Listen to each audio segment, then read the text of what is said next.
Hey, Paul here. I wanted to bring a video today as I've seen a lot of posts on social media and the traditional pages, the single string group, about arrow tune, what arrow should I use, you know, how should I set my bow up type posts. And I wanted to kind of speak about some of my revelations over the past several years of traditional bow hunting and what I found to be forgiving for a hunting setup. Now, I'm gonna preface by saying I don't really care what you shoot, how you shoot it, what you do. I'm not saying my way is going to be right for everyone, but I just wanted to give a fresh perspective for the new guys coming into the sport, or some older guys that just maybe need a new way of thinking. I ain't saying I'm right, I'm wrong. I'm just saying this is a way to do it, and I feel like it's going to be the more forgiving way to do it as it comes to setting up a hunting bow. Right now, I am currently setting up and testing different arrow configurations on this Bobbly Hardcore.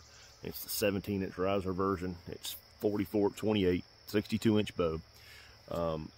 I currently pull it with my T-Rex arms at 40 pounds. And for me, I do not like to shoot a bow over 40, 42 pounds. That's the reason I got rid of my little Gremlin. It was just too heavy for me, and it just didn't work with my shot process and the way I shoot a bow. I hold a bow forever, and it just didn't work for me, yada, yada, yada. I like a 40 to a 42 pound bow for hunting. So that said, that puts me in that low draw weight category. Can't get away from it. A lot of guys, you got two different kind of camps when it comes to setting up hunting bows. You've got the, the Ashby camp where they want a 700 grain arrow.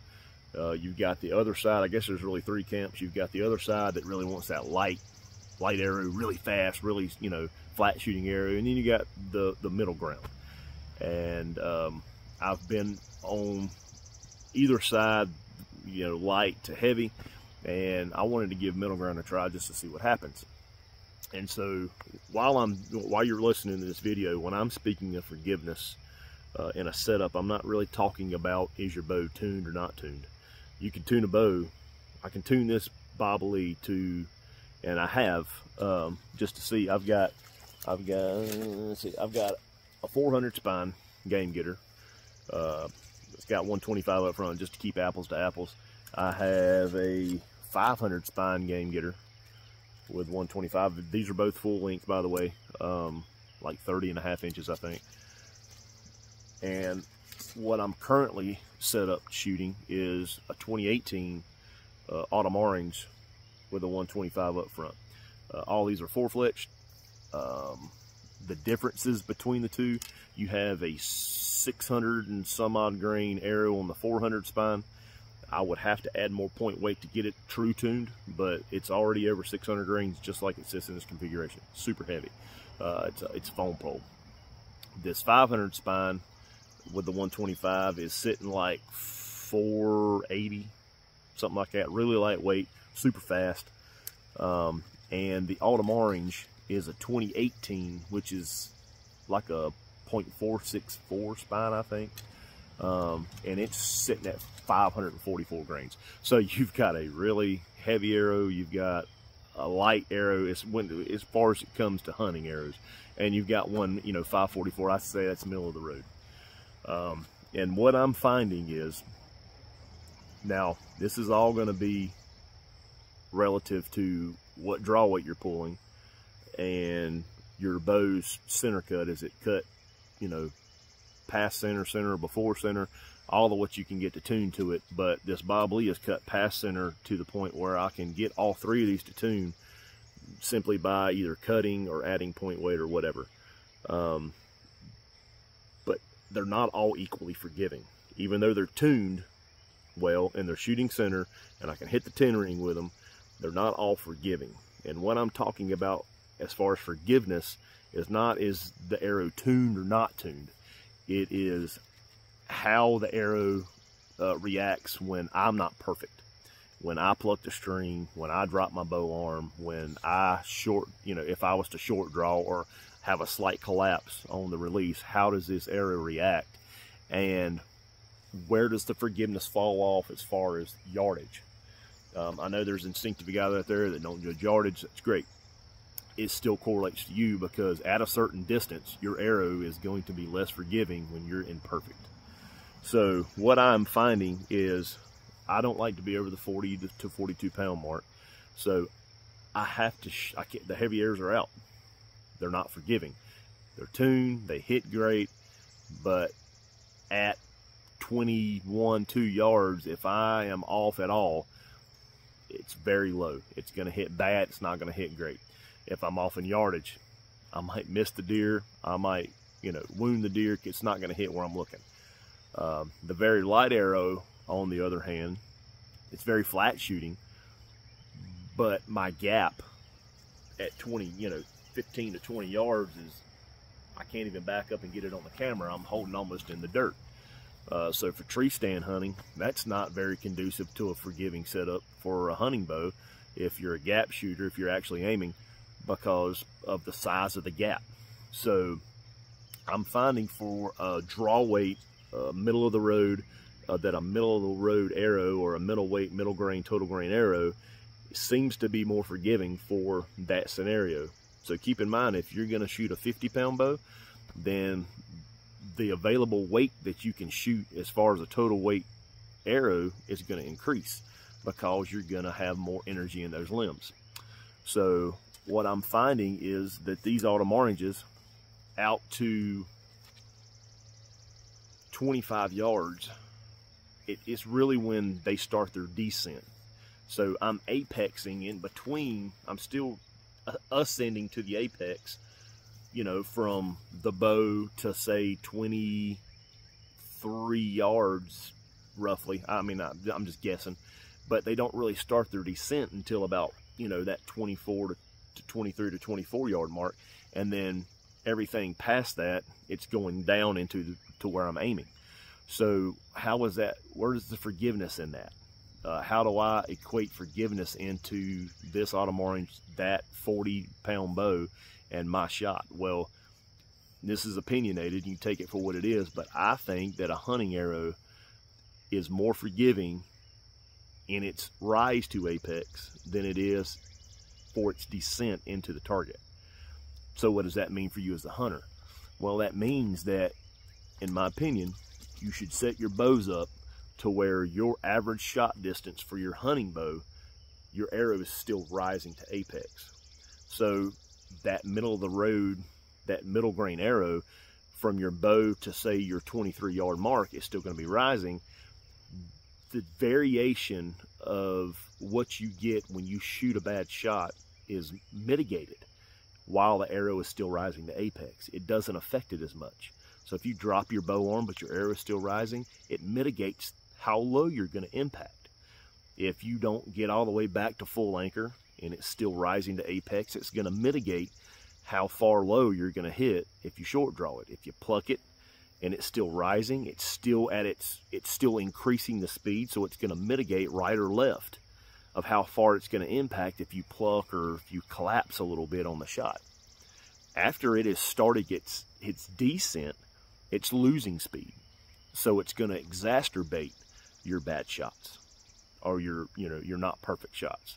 So if you get anything out of this video, I want you to understand that tuning a bow, having a perfect tune, is forgiving, but it's not forgiving as far as where your average shot distances is for a hunting shot.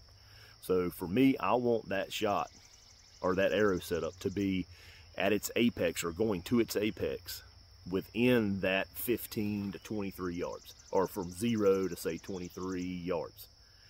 I've never set a bow up like this until this year. And I got a lot of the ideas of the tuning and how I started tuning this off of the Push Archery Center of Knowledge's precision tuning for the bow hunter in mind.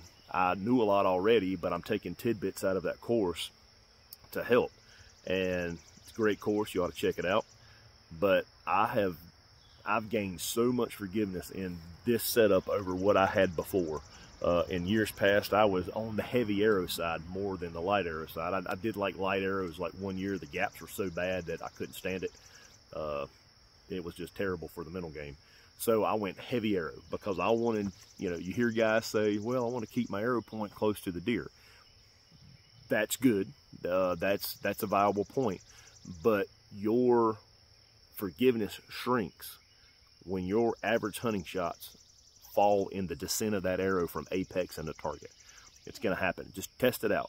You don't believe me? Just test it out. Get back your point on. You know where you got to hold the arrow right on the point, right? So you can kind of figure that out. But I promise you, in between, say, apex to the target, if you drop that bow arm, your shot's going to be twice as low as if you drop your bow arm from the bow to where the apex is. It's going to be way worse. So there you go. I don't really know what else to say about that. There's two types of forgiveness, I guess you would say. There's, you know, forgiveness in a perfect tune, but there's also forgiveness in that matching of a certain draw weight bow and a certain total grain arrow weight. And I'm not talking about FOC and all that. I'm just talking about the difference in between the two, or the meshing of the two. So for me, I found that 40 pounds really likes a 500 to a 550 grain arrow to have max forgiveness. So anyway, that's it. This is Paul Helms signing out. If y'all have questions, I'll put this up on the YouTube channel. Check it out, subscribe, and we'll see you later. Y'all shoot straight. God bless. All right, first shots of the day. See if we can kill this deer right here at about 18 yards.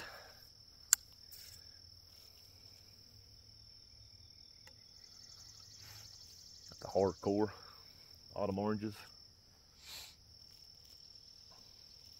I love aluminum arrows.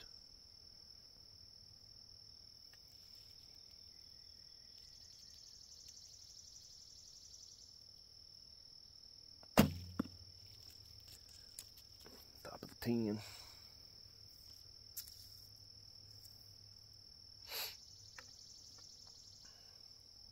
As it gets closer to hunting season, I got to remind myself I'm not shooting for 10 rings. I'm shooting for hunting shots. So I want to be toward the bottom of the 10 ring.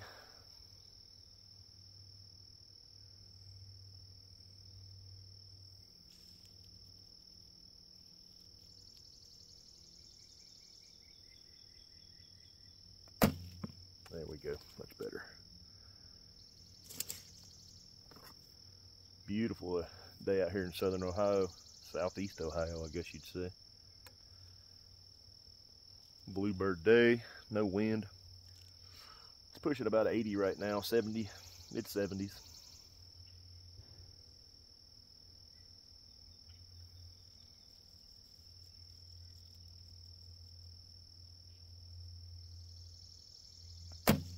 All right. So I'm out here today doing some extra tuning, seeing what we can do with it. That was a little high on that first shot. Other two found their mark. All right, let's get into the tuning video. Here we go. This segment's brought to you by Feathers Can Lie to You. Shoot three different arrows. We're gonna shoot a 500, a 400, and like a 450. All with 125 grain points.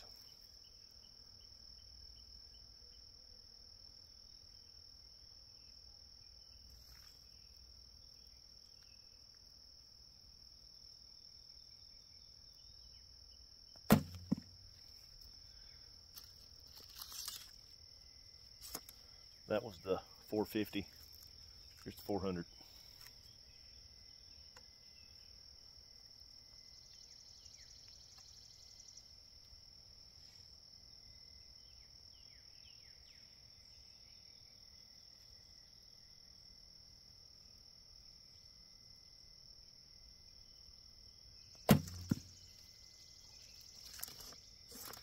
There's 500.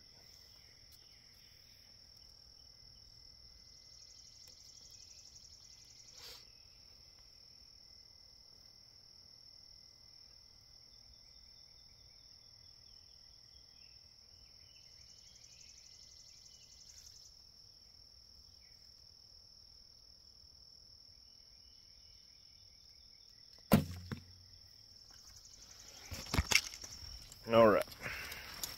I didn't shoot that 500 as well as I had hoped, but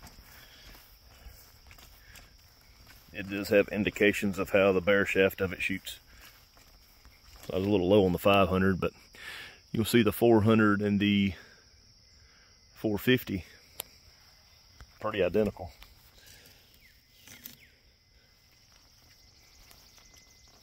But if I was to shoot a bare shaft at that distance, this 400 spine bare shaft would be in the tree down low.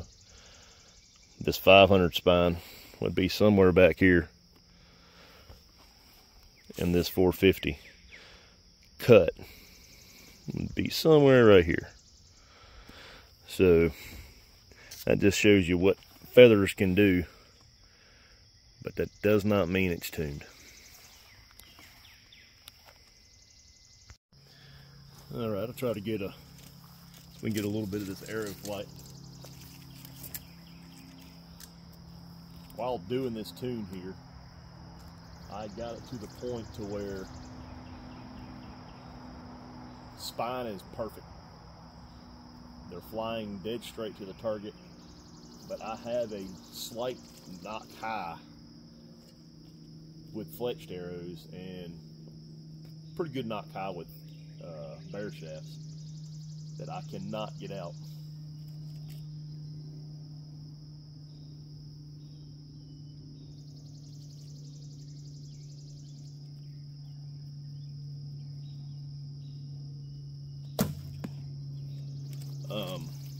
And the only thing that I can equate that to, I have checked the tiller of this Bob Lee, and it is a ½ inch negative. So I'm 20.5 on the top, I'm 20 on the bottom. I mean, it has to be that or something that I'm doing, because I went up and down with the knock height. I have went more heel pressure in the hand, more throat pressure with the hand. I have took and played with string pressure to change tiller from more pressure on the bottom, only the middle finger almost, and more pressure on the top. And I'm getting the same knock high indication with that fletched arrow. But they are grouping really well and doesn't seem to affect forgiveness much at all. Shot them in the wind. Even when I'm not perfect on my shot, they still seem to hit really well within that, you know, hunting window of, say, you know, 12 to 23 yards. I don't really see it affecting the forgiveness in that window.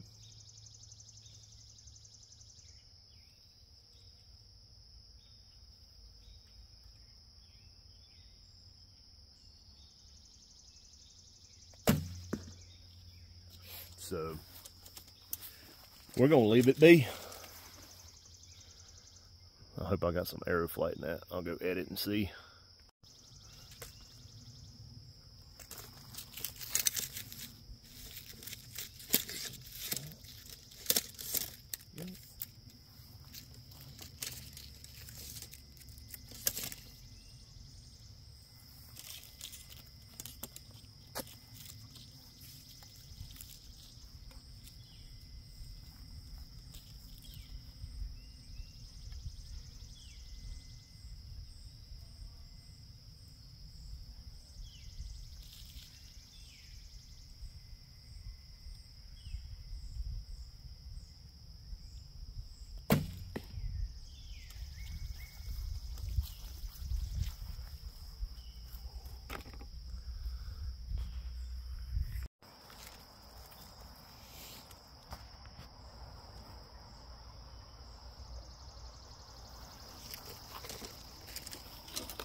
The old gnats chewing on your ankles will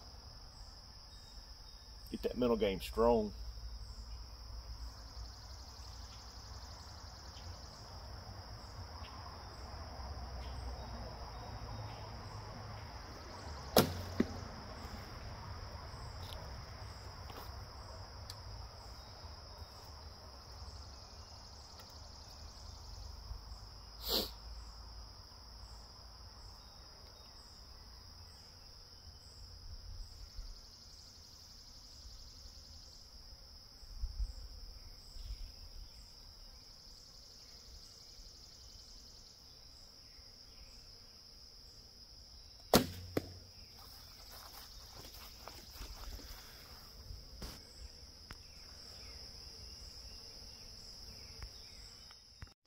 So one part I forgot to add, so looking for, like I said, that forgiveness inside that, from the bow to say 23 yards where your arrow is still on the ascent.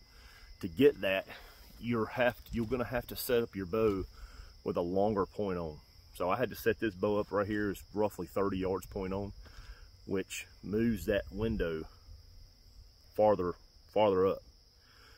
Before, with some of the heavier arrow setups, my window was only like from the bow to say 15 yards, and then it started descending into that 25-yard point on target space, and wasn't forgiving really at all.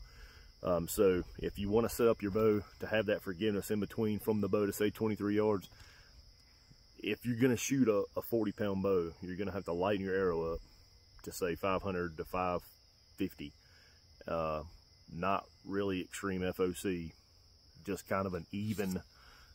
See, the balance point on this arrow's somewhere about right there, so it's a little over halfway. So it's not an extreme FOC. It's not even FOC at all, really. It's standard inserts, 125 grain head. But they fly really, really well. Even when it's windy, they fly pretty good. And I don't know, it's really forgiving. So if you want that forgiveness in that range, lighter arrow, set it up for a longer point on, and then you cap yourself. You don't have to shoot what your point on of your bow is at an animal. You don't have to do that. You can still use that discretion, shoot that 15-yard shot, that 20-yard shot, but it's going to be a more forgiving 15, 20-yard shot. All right, peace.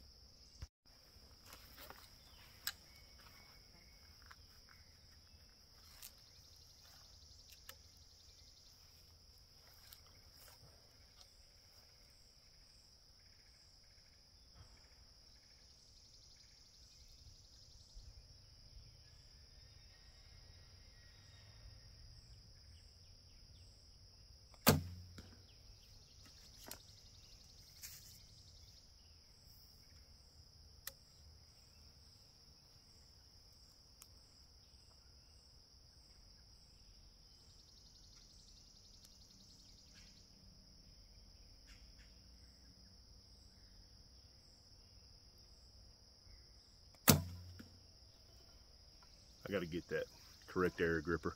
I got the micro gripper in this Selway, and about every 5th shot, that one wants to pop out.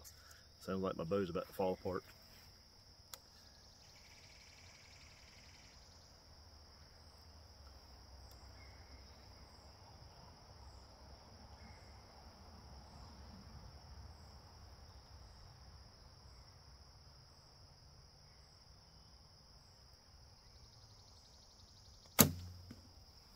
All right.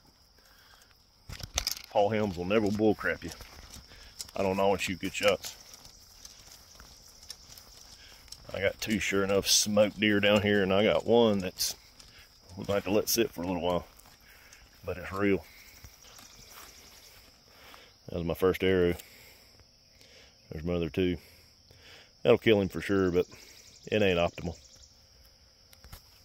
Keep it real in your practice. Be honest with yourself.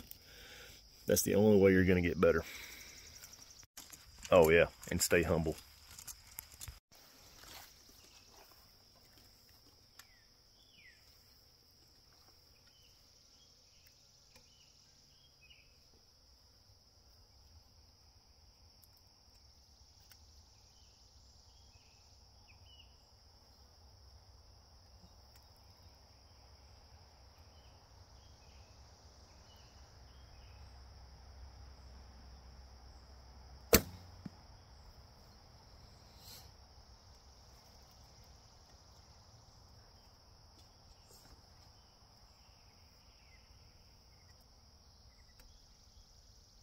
shot was good, which is what I look for. Smokehouse.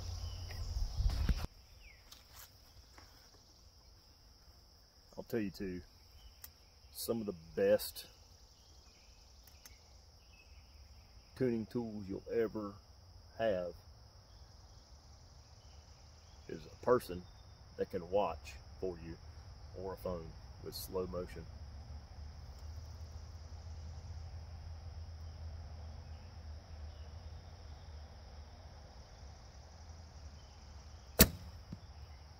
Slow motion picks up everything. Too smoked.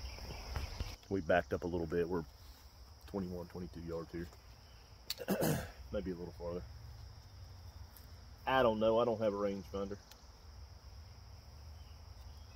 And I don't range, like, I don't pick a range on a deer either, like 3D. When I'm gap shooting, yeah, for bare bow, I was always picking a yardage, like a knowing, 22 and a half, 22 and a quarter, I knew my yardages really well. And I still know my yardage. I can guess yardage really well still, but I just have a feels good gap. My mind says, hey, that looks good. Just run your shot. And that's how I do it for gapping off the shelf for 3D and hunting. I mean, I'll have a rangefinder in the stand and I'll range trees around me and I'll know when they get in that kill box, but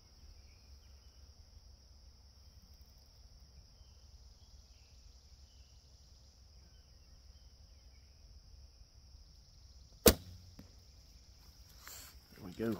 Last one is still there. Still there. All right. Don't forget to practice these shots either.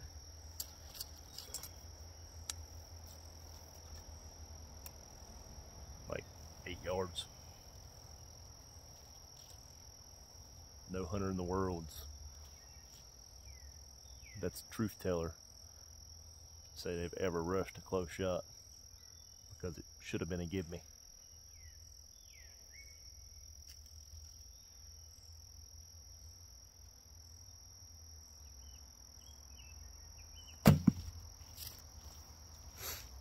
Oh yeah.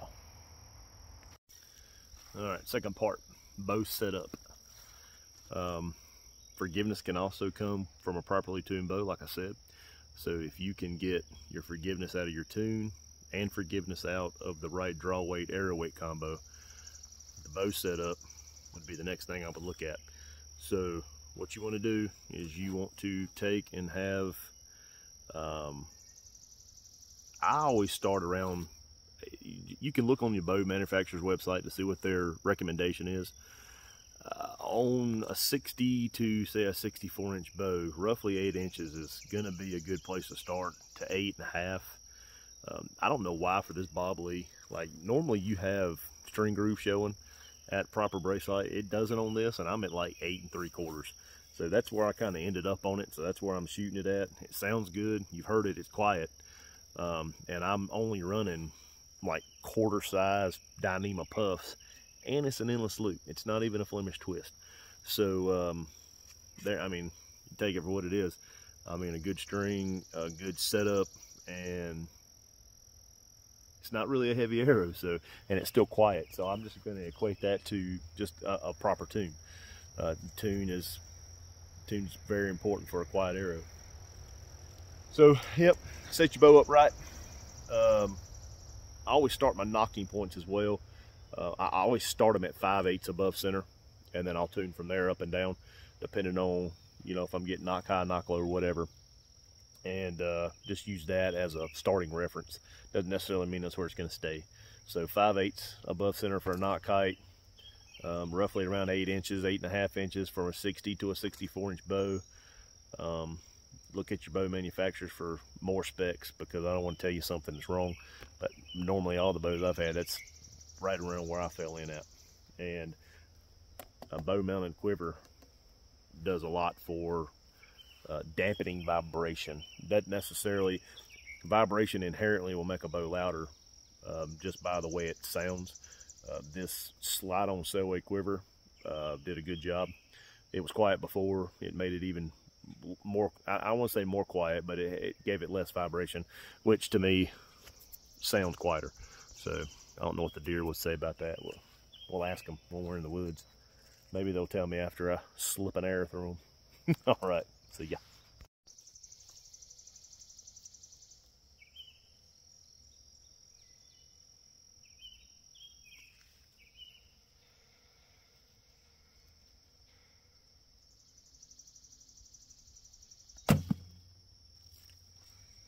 Boop. I shoot a pig. I think you can see it right there. She's roughly 20-ish, something like that. Use a Lance Coleman invisible rangefinder.